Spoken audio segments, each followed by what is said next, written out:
Il y a une sœur que je vois là-bas. Une jolie sœur. Mais c'est elle qui nettoie les toilettes. J'aime la regarder pour savoir, elle se sent comment. Je la vois nettoyer la toilette comme si c'était un hôtel 5 étoiles.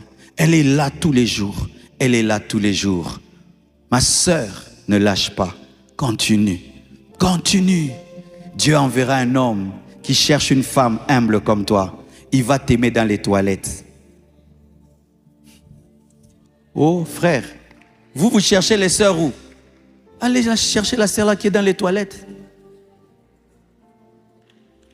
Mais la sœur Anif, on l'a épousée où? Elle lavait les toilettes, elle a eu le frère TJ dans les toilettes. Parce qu'une sœur qui va dans les toilettes d'une église pour nettoyer, c'est qu'elle est brisée, elle est humble, elle est propre, elle est soumise. Elle n'a pas d'ego démesuré. Elle a déjà 50% des bonnes qualités d'une femme dans les toilettes. Boki makuna ba frère. Après qu'il te... Bon.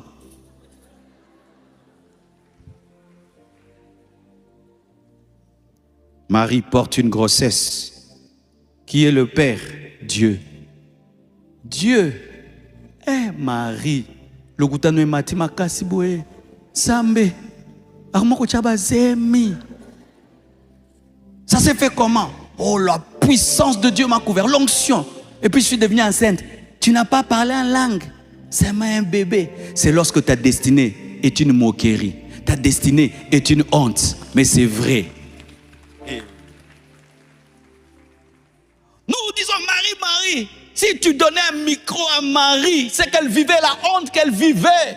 Jésus vient dans sa vie. Et qu'est-ce qui vient? La honte. Au point où son mari veut divorcer en secret.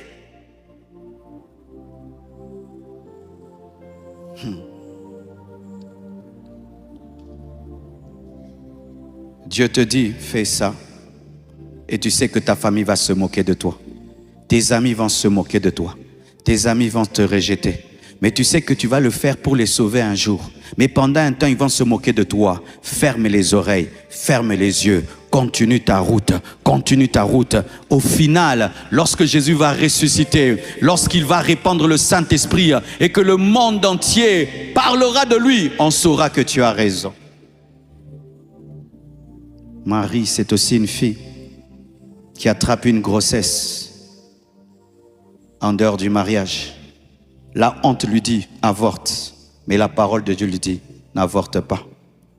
Et tu acceptes de venir à l'église.